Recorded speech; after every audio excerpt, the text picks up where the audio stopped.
De chaque dimanche, et nous avons un petit groupe de une vingtaine à une trentaine de personnes qui peuvent participer avec nous dans notre moment. La parole de Dieu nous dit: heureuse la nation qui a le Seigneur comme Dieu, heureux le peuple qu'il s'est choisi pour héritage. Les psaumes 33. Et les psaumes 22 nous dit: je suis dans la joie quand on me dit « Allons à la maison de l'Éternel ». Nos pieds s'arrêtent dans tes portes, Jérusalem. Jérusalem, tu es bâtie comme une ville dont les parties sont liées ensemble. C'est là que montent les tribus de l'Éternel, selon la loi d'Israël, pour louer le nom de l'Éternel, car là sont les trônes pour la justice, les trônes de la maison de David. Demandez la paix de Jérusalem, que ceux qui t'aiment jouissent du repos, que la paix soit dans tes murs et la tranquillité dans tes palais. À cause de mes frères et de mes amis, je désire la paix dans ton sein. À cause de la maison de l'Éternel notre Dieu, je fais des vœux pour ton bonheur. Frères et sœurs, nous sommes ici, ensemble, dans la maison de notre Dieu. Voilà. Et nous allons continuer la méditation sur un petit texte du prophète Zacharie. Évidemment, nous avons dû toucher un peu tous les livres pour comprendre cette conclusion de la première partie de ce que Zacharie a laissé à ses frères. Et aujourd'hui, nous allons avoir la 12e prédication. Et moi, j'ai décidé de faire une 3e. Pourquoi? Parce que en préparant la prédication, j'ai vu que ça faisait beaucoup de pages. Et donc, au lieu de faire une longue prédication de 40 minutes, moi, je suis capable, je suis brésilien, donc là-bas, on prêche 1 heure. Et donc, j'ai décidé de partager cette prédication. Et donc, on va voir la 12e et la 3e la semaine prochaine. Nous allons lire le même texte. C'est Zacharie, chapitre 8, du verset 18 au verset 23. La parole de l'Éternel des armées me fut adressée en ces mots.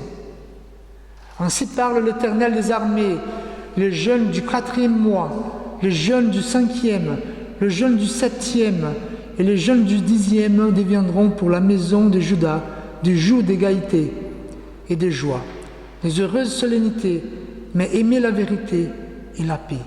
Et comme nous avons dit la semaine dernière, ces jeûnes-là étaient courants pour les Israélites exilés. Et ils faisaient des jeûnes comme ça pour se rappeler de ce qu'ils ont vécu pendant la chute de Juda par Babylone. Et donc, Zacharie il dit qu'il faut arrêter ces jeûnes de la mémoire pour changer ces jeûnes pour un temps d'allégresse. Donc les instructions. Ainsi parle l'Éternel des armées: il viendra encore des peuples et des habitants d'un grand nombre de villes. Les habitants d'une ville iront à l'autre en disant: allons implorer l'Éternel et chercher l'Éternel des armées. Moi aussi j'irai. Et beaucoup de peuples, des puissantes nations viendront chercher l'Éternel des armées à Jérusalem et implorer l'Éternel. Ainsi parle l'Éternel des armées: en ce jour-là, 10 hommes de toutes les langues et nations saisiront un juif et les saisiront par le pain de son vêtement et diront: nous irons avec vous, car nous avons appris que Dieu est avec vous. Je vous invite à la prière. Seigneur Dieu, notre Père, qui nous conduit, notre Seigneur, nous prions afin que tu ouvres nos cœurs pour comprendre tes paroles. Évidemment, ici, chacun et chacune ont des besoins personnels, certes, que tes paroles puissent venir d'encontre à nos besoins, que tes paroles nous interpellent, nous transforment. Et nous, en tant qu'Église, Seigneur, en tant que paroisse, nous avons besoin de ta parole. Que cette parole sainte puisse aussi nous transformer. C'est au nom de Jésus que nous te prions. Amen. Nous avons évoqué à la semaine dernière la difficulté d'être chrétien dans nos jours. Et comme j'ai bien souligné, chrétiens qui aiment Jésus, des chrétiens qui suivent Jésus. Évidemment, pour ceux qui ne souhaitent pas suivre la voie de Jésus, ils n'ont aucune contrainte dans ces temps. Ils suivent tous les vents, toutes les modes. Mais pour ceux qui essayent de tenir ferme, aimer Dieu, aimer son prochain, se battre pour la vie chrétienne, il est difficile. Et donc, pour plusieurs, on se pose la question, quand Jésus viendra? Où est Dieu? Et quand notre affliction aura fin? Quand Jésus viendra? Et quand sera la fin de notre affliction?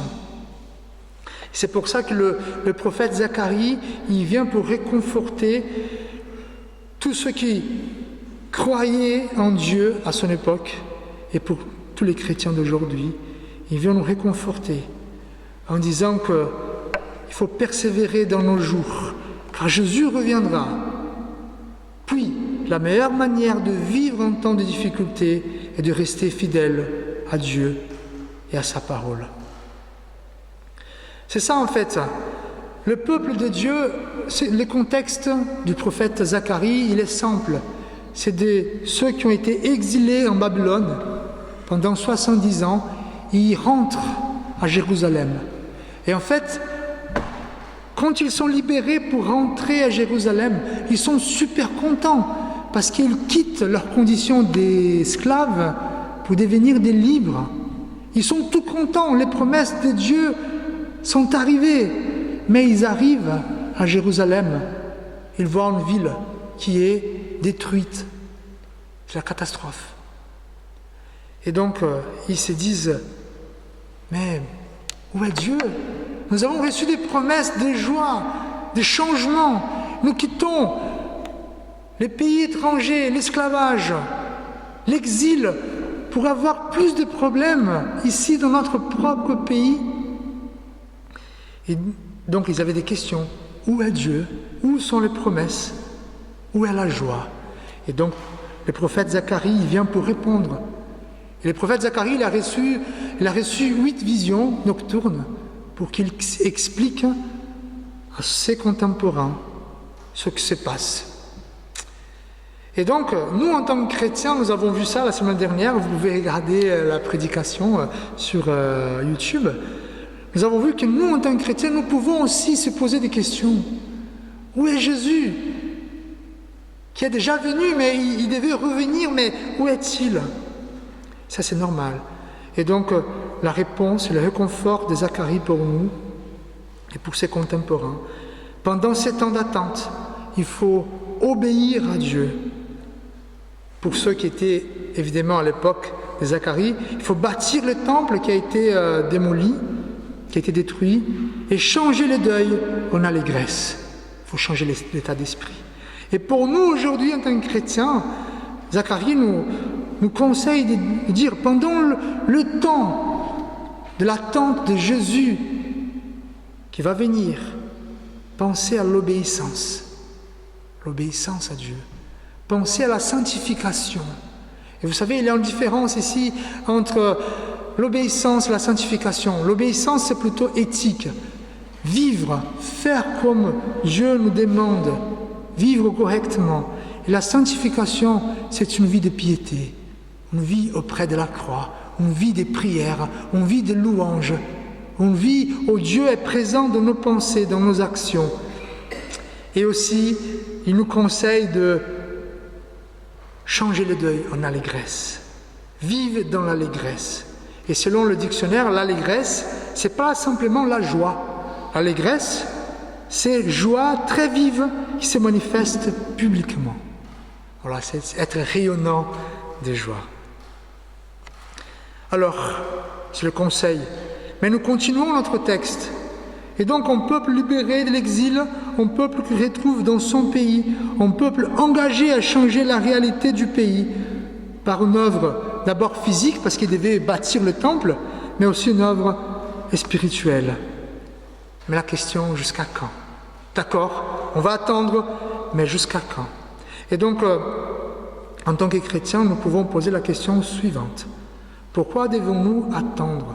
D'accord, Dieu, je suis d'accord d'attendre, c'est normal. C'est normal d'attendre, il a promis, il est parti, et les anges ont dit aux disciples de Jésus, ce monsieur, il va revenir. Vous allez voir. Donc même les disciples attendaient Jésus revenir à la même époque. Hein? Mais ça fait 2000 ans déjà que nous attendons. C'est un peu beaucoup, non? Et pourquoi? Et jusqu'à quand? Et pourquoi? Pourquoi attendre? Et c'est ça que Zacharie va répondre. Pourquoi attendre? Parce que nous sommes censés savoir comment nous créer des beaux jours. La première chose, il y a 3 réponses, nous allons voir seulement une réponse aujourd'hui. Pourquoi attendre? Parce que nous les chrétiens, nous sommes les maîtres de l'art d'attendre.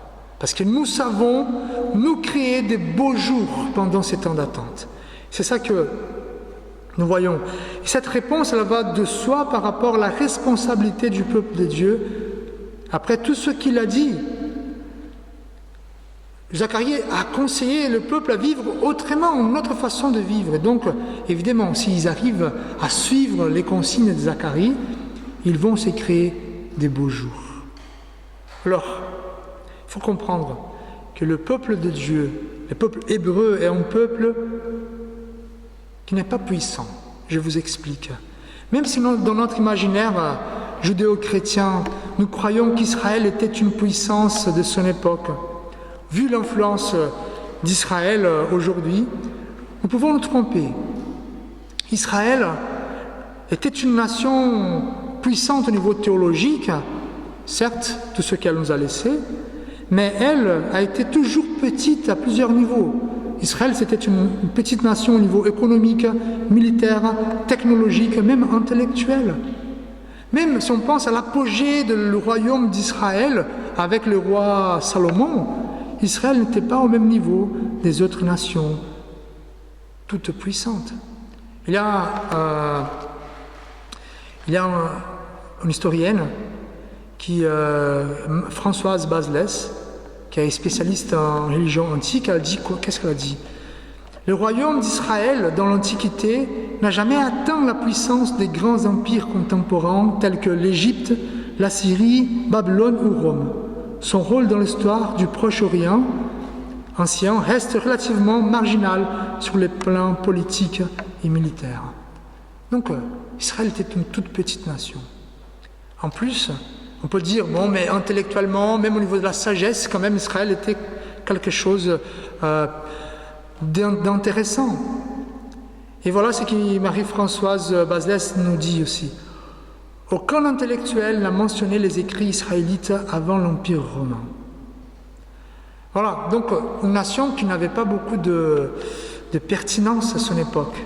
Mais au niveau théologique, on est d'accord. La force d'Israël, c'était la théologie, le but. Pourquoi? Parce qu'Israël nous a laissé des héritages, une religion solide, une éthique louable, et évidemment, nous, en tant que chrétiens, Israël nous a laissé Jésus-Christ. Pourquoi je parle de tout ça? Pourquoi je parle de la petitesse d'Israël? Parce que, imaginez ce peuple qui était déjà petit. Quand ils allaient se battre, il y avait des gens avec une armée technologique. Évidemment, à l'époque, des épées, des lances, tout ça, Israël n'avait pas tout ça. Et donc ce peuple qui était tout petit, il a été exilé, donc il revient encore plus petit qu'avant. Alors, nation affaiblie après l'exil, la situation d'Israël s'était aggravée, en réduisant ainsi un peuple petit à un peuple diminué et affaibli. Voilà la situation d'Israël. Et même si Israël était impuissant, même si Israël était impuissant Dieu a donné à son peuple une nouvelle mentalité, une nouvelle philosophie de vie afin de changer l'état d'esprit, afin de changer le moral et la perspective de ces gens-là. Une éthique qui vise l'amour, une union dans la religion et l'allégresse. Un pays où les gens sont moralement exemplaires, où il y a la justice et l'amour. Un pays qui a la crainte de l'Éternel. Un pays qui honore Dieu. Un pays qui vit dans l'allégresse malgré les difficultés. Voilà, un pays exemplaire. Il n'a pas besoin d'être puissant. Ainsi, Israël devait se créer de beaux jours pendant l'attente du Messie. Donc pourquoi attendre? Parce que Israël avait tous les outils pour se créer des beaux jours pendant ces temps d'attente. Il avait Dieu, il avait un Dieu qui les aimait. Et malheureusement, Israël a décidé de se battre au lieu de se créer des beaux jours. Il avait tout pour se créer des beaux jours, mais qu'est-ce qu'Israël a décidé? Je vais me battre. Bon, j'ai ici un beau gâteau, des bougies pour célébrer la fête. Qu'est-ce que je vais faire? Je vais me battre. Je vais prendre mon gâteau et mes bougies et je vais me battre. Et on connaît l'histoire. Plutôt que de se consacrer à créer des beaux jours, Israël a tenté de se positionner comme une puissance mondiale. Au lieu de se soucier véritablement de ses familles, Israël a préféré écraser des vies sous le poids d'une religion déchue. Au lieu d'attendre et recevoir un Messie spirituel, Israël désirait un Messie politique pour établir sa domination mondiale. Le résultat est bien connu. Israël a rejeté son Messie, ce qui a conduit à sa destruction et à sa dispersion en 70 après Jésus-Christ. Dieu a donné une nouvelle direction à Israël pour les soutenir pendant l'attente du Messie. Donc, parce que Dieu sait qu'Israël avait tout ce qu'il avait besoin pour attendre. Il a dit Israël, attendez. Et je pense à ma fille, Clarisse. Je lui ai dit, il faut que tu lises. Il faut que tu lises. C'est très important. Parce que j'ai reçu un conseil. Malgré tout, un enfant, il faut savoir connaître la mathématique et savoir lire. Donc je lui ai dit, Clarisse, papa, il n'est pas riche. Papa, il n'est pas puissant. Papa n'a pas des connaissances pour te mettre là-bas, à droite ou à gauche. Il faut que tu connaisses, tu apprennes, tu sois intelligente pour que tu puisses te débrouiller. Donc, il faut lire. Et je donne toutes les conditions pour qu'elle lise, afin qu'elle se débrouille plus tard. Et donc, c'est ça que Dieu a fait. Dieu a donné toutes les conditions pour Israël attendre. Qu'est-ce qu'il a fait? Il a pris un autre chemin. Mais Fabio, tu parles d'Israël, et quant à nous, chrétiens, pourquoi devons-nous attendre le Messie si le monde ne va pas bien? Et la réponse, c'est la même, parce que nous savons, nous en tant qu'Église, nous avons tous les outils pour attendre. Et nous savons nous créer des beaux jours. Dieu le sait que nous avons toutes les conditions pour attendre dans les mauvaises conditions. Bon, les chrétiens ont l'éthique de Christ pour vivre bien dans l'amour. Malgré le chaos du monde, les chrétiens peuvent s'aimer. Au moins, ils savent comment s'aimer. Les enfants de Dieu ont un Dieu qui est avant tout le créateur du monde. On n'est pas confus là-dessus. Ils ont un Dieu qui est un Père, un Dieu qui est un Père. Nous avons même un grand frère qui est notre avocat et qui habite avec nous. Un Dieu qui nous aime, un Dieu qui nous pardonne et nous conduit, un Dieu qui nous accepte tels que nous sommes, malgré nous-mêmes. Voilà, frères et sœurs, on n'a pas de soucis par rapport à l'amour de Dieu. C'est déjà une bonne raison pour pouvoir et réussir dans notre attente. Alors, nous sommes le peuple de Dieu, le peuple de la joie. Évidemment, parfois la joie est un peu étouffée, mais pour nous les chrétiens, tout peut devenir un sujet de fête. Et quand on regarde notre calendrier en France, même dans des pays qui étaient à la base catholiques, Tout était une belle raison pour fêter. Pourquoi? Parce que les chrétiens, ils aiment fêter. Pourquoi? Parce que nous sommes une religion de joie. Et nous pouvons, même pendant l'affliction, nous pouvons fêter. Notre Dieu, il aime la fête. Le premier miracle de Jésus était dans une fête. Et nous devons être aussi ces peuples qui sait fêter. Alors, nous avons une famille, c'est beaucoup ça. Nous avons la certitude de l'au-delà, la certitude du but de notre existence. On n'est pas perdu. La certitude de savoir où sont nos êtres chers qui sont partis. Je vous raconte un exemple personnel. Je ne sais pas, la plupart de vous savez, Stéphanie a eu une fausse couche. Voilà, c'était à peu près 3 mois. Et donc, pour beaucoup, c'est juste, c'est rien du tout, c'est juste d'atomes réunis et pas d'autres. Mais pour moi, en tant que chrétien, pour moi, c'est une vie. Et quand je serai au ciel, je vais rencontrer ma fille ou mon fils. Et je pense même pour vous, et je sais que dans notre église ici au Mas, beaucoup ont perdu des enfants. Et donc nous, en tant que chrétiens, nous avons la consolation de savoir qu'un jour, nous allons les retrouver. C'est pas beau cela?